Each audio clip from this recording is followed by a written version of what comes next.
4 PM news network में दोस्तों आपका स्वागत है। मैं हूं आपके साथ राशिद ज़हीर।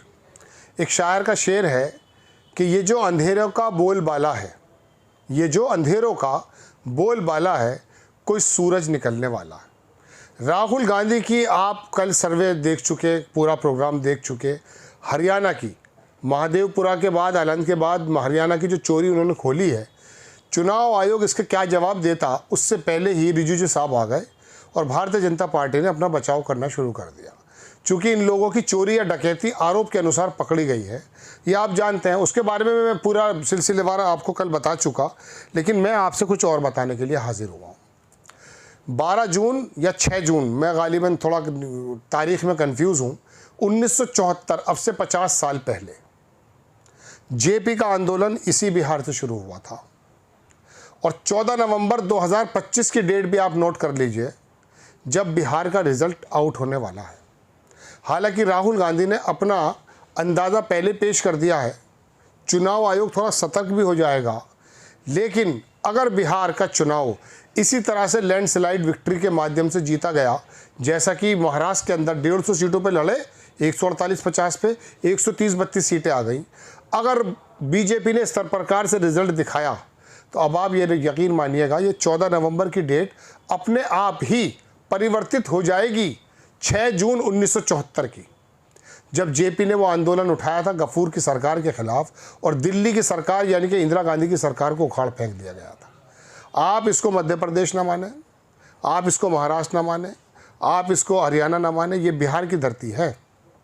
और बिहार के लोग अगर आंदोलन के रूप में सड़कों पर संवैधानिक तरीके से उतर आए, तेजस्वी यादव में इतना दम है कि अगर रिजल्ट सच्चाई के ऊपर मबनी नहीं है और ये हुआ कि एनडीए ने ऐसी लैंडस्लाइड विक्ट्री जीत कर ली जो कि कागज़ों पे नज़र नहीं आ रही, तो ये वोटर्स जो छले जाएंगे, जो लुटे जाएंगे, जिनके लोकतांत्रिक अधिकार पर डकैती लग जाएगी 14 तारीख में, पता चल जाएगा, वो लोग सड़कों पर आ सकते हैं। और फिर इसकी पहली आग बंगाल जाएगी और दूसरी आग जाएगी उत्तर प्रदेश, और उसके बाद पूरे देश के अंदर इनकी चोरी डकैतियों के जो डंके बजेंगे दोस्तों, उसका अंदाज़ा आप नहीं कर सकते। और करना भी यही चाहिए। अगर मिसाल के तौर पे ये वाला ख्याल तेजस्वी यादव के दिमाग में नहीं आया है, राहुल गांधी के दिमाग में नहीं आया है, तो मैं अपने वीडियो के माध्यम से उन लोगों तक पहुंचा दूंगा इस बात को कि आपको अगला कदम यही उठाना है।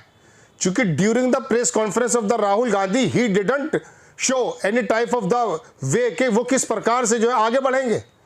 सुप्रीम कोर्ट जब संज्ञान नहीं ले पा रहा है और मोदी सरकार इसके अंदर कोई संज्ञान नहीं ले रही, चुनाव आयोग को जवाब देने को तैयार नहीं है, या देता है तो कहता है एविडेंस दे दीजिए।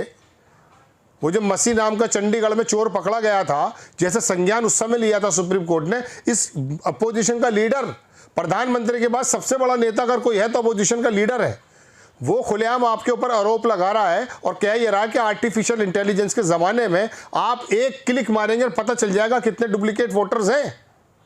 लेकिन आप कर नहीं रहे उस काम को, क्योंकि आपकी मिली भगत है क्या सरकार के साथ? अमित शाह के आपके ऊपर कोई खास तरह के इंस्ट्रक्शन है? इसका मतलब तो यह है कि वो डीप स्टेट जो दुनिया की सरकारों को बदलती है, वो आपके साथ मिली हुई है।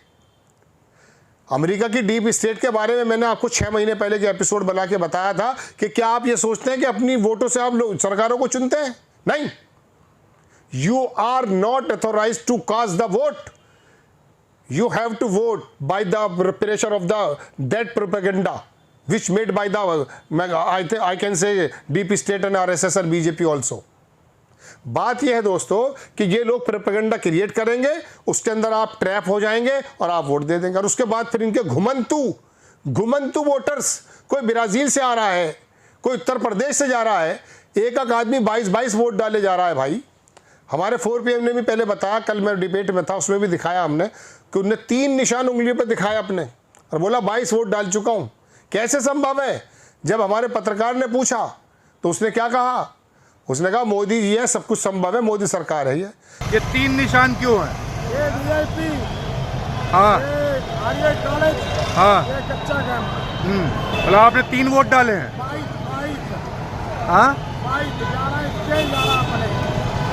मतलब 22 वोट डाले हैं आपने। ये वीडियो देख लिया आपने?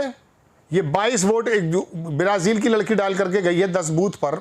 ये बंदा तो खुद फिजिकल बता रहा, उसी समय का वीडियो दिखाया हमने आपको। दोस्तों बात यह है कि अब चारा क्या बचता है। सुप्रीम कोर्ट संज्ञान लेने को तैयार नहीं है, चुनाव आयोग जवाब देने को तैयार नहीं है। बीजेपी का नेता आका है रिजिजू नाम का, और आके बता देता वो सब, अरे सवाल चुनाव आयोग से है, तू क्यों बोल रहा है भाई, तेरा क्या मतलब है? संसदीय कार्य मंत्री है और चुनाव आयोग पर सफाई देगा आकर के, क्यों? कौन है आप? आप सेवक है, जन सेवक, इसके अलावा कुछ नहीं है आप। और आकर के मालिकों की तरह आप बिहेव करते हैं।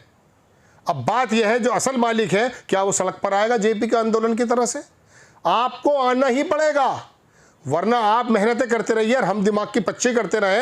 ये जो मेरी आवाज़ में तेज़ी नज़र आ रही है आपको, वो इसलिए कि राहुल गांधी ने आज मेरी उन बातों का जवाब दिया है जब इसी 4 PM पर हमारे संपादक बैठे थे और उन्होंने कहा मध्य प्रदेश में तो आप कुछ और बता रहे थे, महाराष्ट्र में तो आप कुछ और बता रहे थे। हमने कहा हम क्या कर सकते हैं, हमें तो ज़मीन पर जो दिखा हमने वो बताया।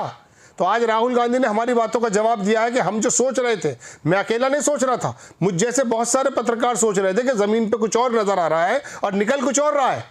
वरना हाउ कैन इट पॉसिबल कि 100-150 सीटों पर आप लड़ेंगे और 130-32 जीत जाएंगे? ऐसा स्ट्राइक रेट तो रिचर्ड का भी नहीं था, माइकल बेवन का भी नहीं था, जो क्रिकेट खेला करते थे।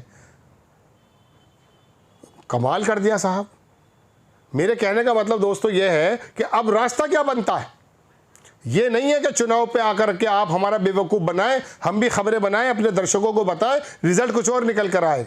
और याद रखिएगा, इस 14 नवंबर के बाद अगर आंधी चली और पूरे भारत के अंदर आंदोलन फैल गया संवैधानिक तरीके से, तो आपके लिए जगह नहीं बचेगी ज्ञानेश्वर कुमार गुप्ता और ये जितना मीडिया जो बैठा हुआ है नोएडा के अंदर, इनको समझोगे कि कोई सांप सूंघ गया है। ममदानी को अपने खाला का लड़का बता रहे हैं, ममदानी की खबर दिखा रहे हैं वो लोग। दोस्तों बात यह है कि अब कोई रास्ता नहीं बचता, अब कोई रास्ता नहीं बचता सिवाय सड़क के। किसान को, जवान को, नौजवान को, सबको आपको आना ही पड़ेगा सड़क पर संवैधानिक तरीके से अपने हक को लेने के लिए।